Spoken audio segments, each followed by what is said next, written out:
School కు time అవుతుంటే ఏమిట్రా కోచ్ చేస్తూ పద బస్సు వెళ్ళిపోతుంది. నేను బస్సులో రాను, బస్ ఎక్కనంతే. బస్సు ఎక్కకపోతే నా వీపు ఎక్కుతావా? ఇదెక్కడి కూడా వరా నాయన. ఇంట్లో కారంగా బస్సు ఎందుకు ఎక్కాలి? మా నాన్న కారులో తిరగట్లా. రే మీ నాన్నంత అయ్యాక కార్యం కర్వరా, విమానాలు ఎక్కుదురా. నా మాట వినరా బాబు. ఏంటి మామగారు రోడ్డు మీద ఆటలో పడలేదలుడు. చిన్న బస్సులో వాళ్ళ పక్కన వీళ్ళ పక్కన కూర్చుని స్కూల్కి వెళ్ళాలంటే నామోషిగా ఉందట, సిగ్గుపడుతున్నాడు. చూడండి మామగారు, స్కూళ్ళలో పిల్లలకు యూనిఫామ్ అంటూ ఎందుకు పెట్టారో తెలుసా మీకు? ఉన్నవాడు లేనివాడు అనే హెచ్చు తగ్గులు పిల్లల మనసులో కలగకుండా ఉండటం కోసం. ఎరా చిన్న, నీకు బస్సులో వెళ్ళడానికి నామోషిగా ఉందా? అవును. అవును, మొన్న జరిగిన పరీక్షల్లో నీకు ఇంగ్లీష్లో ఎన్ని మార్కులు వచ్చినాయి? 9. ఎంతకి? 100కి. తెలుగులో? 6. లెక్కల్లో? 7.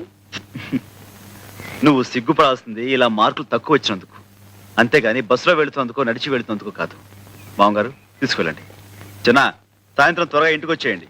అందరం కలిసి సర్కార్ మ్యాజిక్ షోకి వెళ్దాం.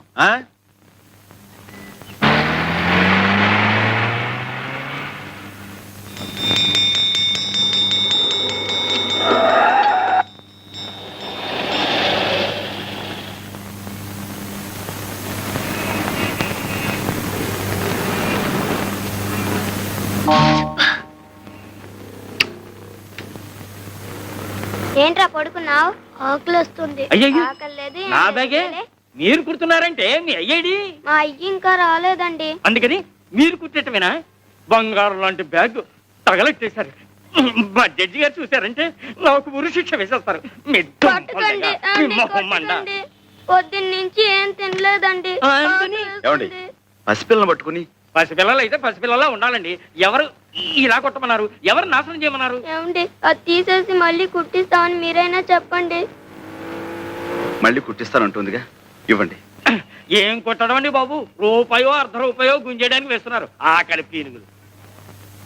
ఇటువంటి బాబు, మీకు ఈ పిల్లల మీద జాలి కలుగుతుంటే వాళ్ళ కడుపులకింత తిండి పెట్టించండి, అంతేగా నా బ్యాగ్ మీద మాత్రం ప్రయోగం చేయొద్దు. మీరేం కంగారు పడకండి.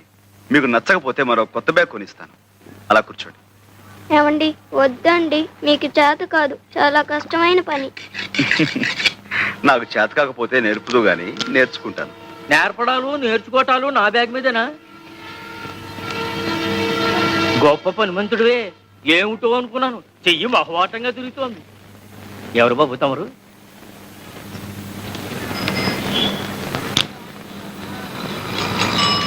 ఇదిగో ఎవరైనా? సాంబశివరావుని రాయలసీమ మార్ట్ కంపెనీ ఓనర్ గారు. ఏమిటి, 4 పెద్ద షాపులో 4 బ్రాంచీలు ఉన్నాయి, ఆ ఓనర్ గారేనా? అవును. భలే కుట్టారే. నమస్కారం సాంబశివరావు గారు. ఇదిగోండి మీ బ్యాగ్. సరిగ్గా ఉందో లేదో చూసుకోండి. బ్రహ్మాండంగా ఉందండి. ఏం ఇవ్వాలో ఏమి? ₹1. షూ ₹5. అలాగే ఇవ్వండి. మా చిన్న అబ్బాయి టైపు షార్ట్ హ్యాండ్ పాస్ అయ్యాడు. తమరు ఏదైనా ఉద్యోగం ఇప్పిస్తే. అలాగే, తప్పకుండా చూద్దాం. నమస్కారం బాబు. కాసేపు కొట్టు చూస్తూ ఉంటారండి, నేను మాకెళ్ళి భోంచేసి వస్తాం. తప్పు, 2 రోజుల నుంచి అన్నం తింటలేదండి. మా అయ్య వచ్చి డబ్బులు లాకెళ్ళిపోతాడని ఇడి భయం. మీ అయ్యా ఎక్కడో తాగి తిరుగుతా ఉంటాడండి. డబ్బులు కావాల్సినప్పుడు వచ్చి తీసుకెళ్తాడు. మీ అమ్మ? మా అమ్మ చచ్చిపోయిందిగా.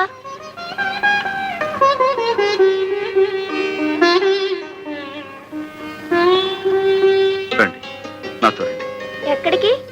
మీకు ఆకలివుతుందన్నారుగా, నువ్వు ఇక్కడే ఉండి వీళ్ళ నాన్న రాగానే మన ఫ్యాక్టరీ తీసుకురా. ఎక్కండి. సాయిరమ్మా, మార్నింగ్ స్టార్ సైజ్ నెంబర్ 8. ఉండవే, ఏం రాసావే? నేను సార్ సార్ అంటుంటే ఏమిటి ఏమిటి ఏమిటి ఇంట్లో లాగా చెప్పండి. Morning star. నమస్కారం సార్. నమస్తే. Morning star size number 9. ఏం కావాలి? 85. సార్ దగ్గరుండి వీళ్ళకి ఏం కావాలో చూడు. మీరండి అమ్మా. చూడండమ్మా. నీ సెలక్షన్ అయిపోయిందా సార్? ఏంటి, చెప్పులు చూపిస్తున్నావా?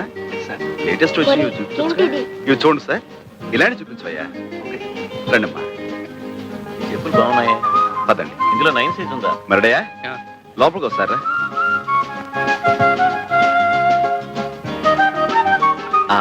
చూడమ్మా, మీరు ఇలా కూర్చుని ఏమాత్రం సిగ్గుపడకుండా మీకు కావాల్సినవి తెప్పించు తినండి.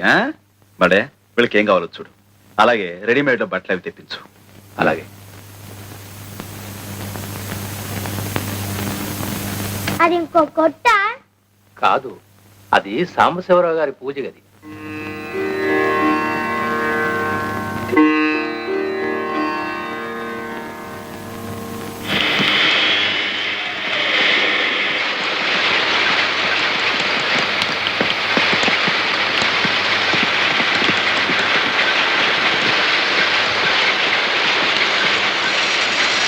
అయ్యగారు ఎక్కడ? లోపల ఉన్నారు. చూడు. సార్, ఆ పిల్లలు నాన్న వచ్చాయండి. నువ్వేనా? నమస్కారం బాబు. ఇందాక తమరు మా షాప్కి వచ్చారంట. మా ఆవిడ ఆసుపత్రిలో ఉంటే అక్కడికి వెళ్ళాను బాబు. క్షమించండి బాబు. ఆహా, హాస్పిటల్లో ఉందా? చెప్తాం బాబు. ఆవిడికి ఎలా ఉంది ఇప్పుడు? ఆపరేషన్ చేస్తే గానీ బతికి పట్ట కట్టదన్నారు బాబు. పెట్టలేదన్నా 200-300 కావాలి. ఇప్పుడు ఎక్కడి నుంచి తెచ్చాను? ఏరా, మీ అమ్మ హాస్పిటల్లో ఉంటే చచ్చిపోయిందని చెప్పావేమిటి? నిజమండి, ఎప్పుడో తెచ్చిపోయింది. ఆయన ఎప్పుడు ఇంతే, అన్ని అబద్ధాలు. అయ్యా, బాబు గారే మాకు ఈ బట్టలన్నీ కొనిచ్చారు. క్షమించండి బాబు. తాగబోతు చచ్చినోడిని. అందరిలాగే మీ దగ్గర అబద్ధం చెప్పాను బాబు. తాగుడు, చూతం ఇలాంటి వాటితోనే జీవితం గడిపేయాలి అనుకునేవాడు ఒక ఆడదాని మెడలో తాళి కట్టకూడదు, సంతానాన్ని కనకూడదు. భార్యని ఎలాగో అర్ధాయుషుతో చంపేశావు. ఉన్న పిల్లలనైనా కాపాడుకో. వాళ్ళని చక్కగా స్కూలు చేర్పిస్తాను. నీకు ఇక్కడే ఓ ఉద్యోగం ఇస్తాను. ఇకనైనా కళ్ళు తెరిచి కుదురుగా బతుకు. దేవుళ్ళు లాంటి వారు కనికరించారు. అంతే చాలు బాబు. లేలే, భయవాడివే. మడయ్యా, వీళ్ళని తీసుకెళ్ళాం.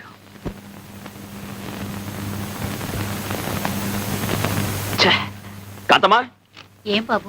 ఇది కాఫీయా టీయా?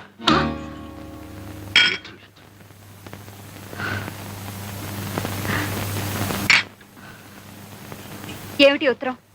సాంబయ్యని డబ్బు పంపించమని రాసావా? అసలు అతను అడగాల్సిన అవసరం ఏమొచ్చింది? ఏంటి, నేనేదో అతను దోచేసినట్టు మాట్లాడుతున్నా? ఆఫ్టర్ ఆల్ 50,000 వ్యాపారం పెట్టుకోవాలనుకున్నాను, అడిగాను. ఎవరికి ఆఫ్టర్ ఆల్? నీకా సాంబయ్యకా? సాంబాయికే.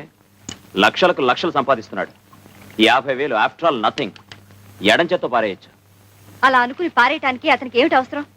నీతో అతనికి ఏ బంధం ఉందని పారేయాలి, ఏ బాధ్యత ఉందని పారేయాలి? రా, అతనికి ఆ డబ్బు తేరగా రాలేదు భాస్కర్, కష్టపడితే వచ్చింది. నాకతనే తేరగా ఇవ్వక్కర్లేదు, అప్పుగా ఇస్తే చాలు. 6 నెలల్లో కష్టపడి తీర్చి పారేస్తాను. కష్టమా? నువ్వా? 6 ఏళ్లుగా కష్టపడి నువ్వెంత సంపాదించావు భాస్కర్?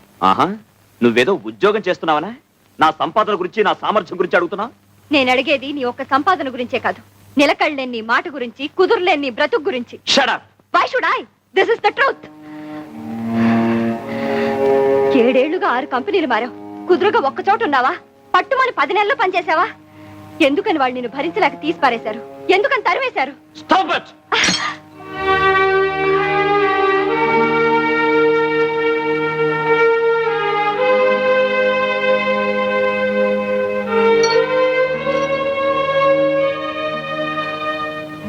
మగవాడి బలహీనత గురించి ఆడది ప్రశ్నించడం మొదలు పెడితే చెయ్యిలాగే పైకి లేస్తుంది. నాకు సరైన ఉద్యోగం దొరకలేదు అని నువ్వు తప్పించుకు తిరుగుతున్నా నేను సహించాను. నా సంపాదన మీదే నీ జల్సాలన్నీ తీర్చుకుంటున్నా సరిపెట్టుకున్నాను. కట్టుకున్న భార్యను గనక బంధాన్ని తెచ్చుకోలేను, బాధల్ని ఎవరితోనూ చెప్పుకోలేను. కానీ ఇప్పుడు నీ స్వార్థం కోసం నువ్వు సాంబయ్య మంచితనాన్ని ఉపయోగించుకోవాలని చూస్తే నేను ఊరుకోను. ఊరుకోక ఏం చేస్తావే? ఆ మాట నా నోటితో అనిపించద్దు.